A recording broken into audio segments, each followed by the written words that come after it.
Hello friends, welcome to my channel Gyan Prakash Assam. Guwahati university form ফিলআপত ছাত্ৰ ছাত্ৰীসকলে বিভিন্ন ধৰণৰ সমস্যাৰ সন্মুখীন হৈছে, বিশেষকৈ ছেকেণ্ড ছেমিষ্টাৰৰ ছাত্ৰ ছাত্ৰীসকলে।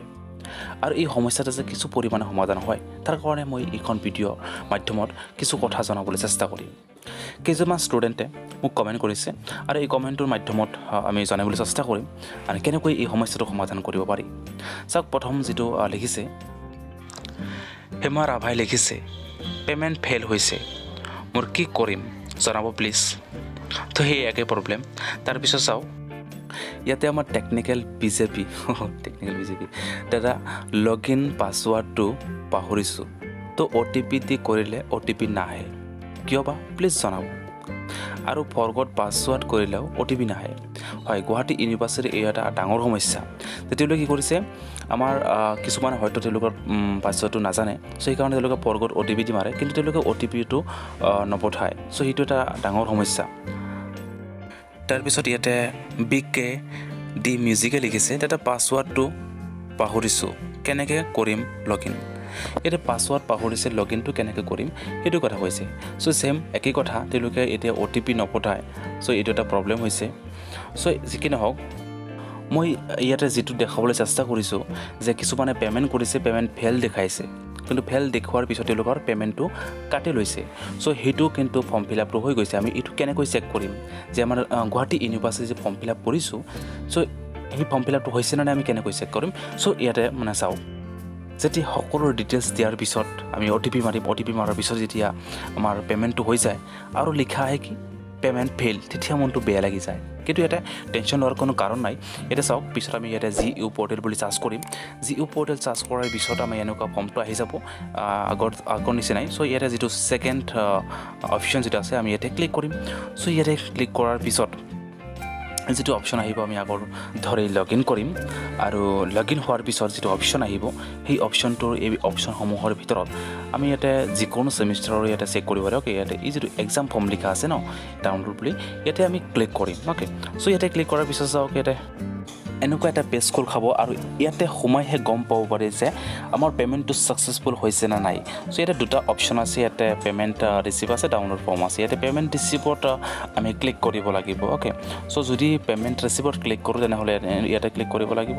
তাৰপিছত এনেকুৱা এটা ফৰ্ম খোল খাব আৰু এই ফৰ্মটোৰ যিটো লিখা আছে তলত ট্ৰানজেকশ্যন ID বুলি, অ'কে, বা ইয়াতে কি লিখা আছে demand date draft number.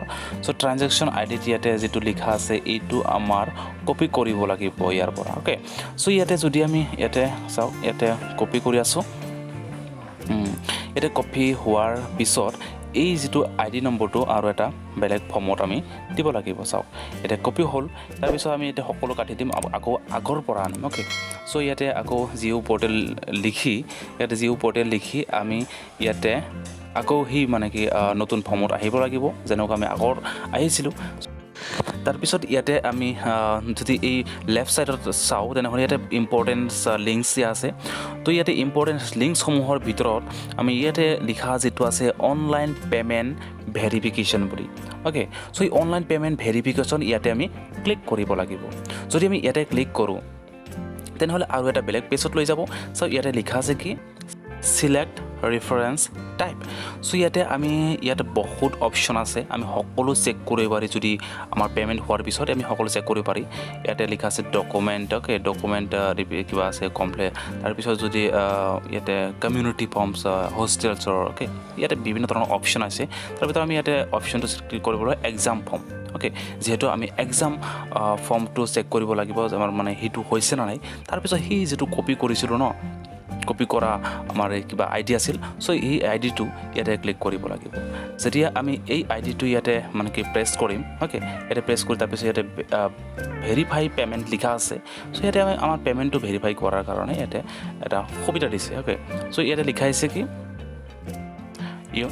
Euro payment is confirm. তাৰমানে আমি যিটো পে'মেণ্ট কৰিছিলোঁ, সেই পে'মেণ্টটো ইয়াতে কনফাৰ্ম হৈছে। আৰু যদি কনফাৰ্ম নহ'লে হয়, তেনেহ'লে ইয়াতে ইউৰ পে'মেণ্ট ইজ নট কনফাৰ্ম লিখা আহিল হয়। চ' এইটো এটা খুব ভাল প্ৰচেছ আমি নিজেই চেক কৰিব পাৰি যে আমাৰ পে'মেণ্টটো ছাকচেছফুল হৈছে নাই যদি আমাৰ পে'মেণ্টটো কাটি লৈছে তেনেহ'লে আমি এই প্ৰচেছত খুব ভালকৈ খুব সুন্দৰকৈ চেক কৰিব তাৰ বাবে কোনো টেনশ্যনৰ কাৰণে কোনো বেলেগক কমেণ্ট কৰা ফোন কৰা বা টেনশ্যন এনেকুৱা বহুত টেনশ্যন হয় মই জানো তো বন্ধুসকল যদি এতিয়ালৈকে মোৰ চেনেলটো ছাবস্ক্ৰাইব কৰা নাই প্লিজ ছাবস্ক্ৰাইব কৰিব আৰু কাষত থকা বেল আইকনটো ক্লিক কৰিব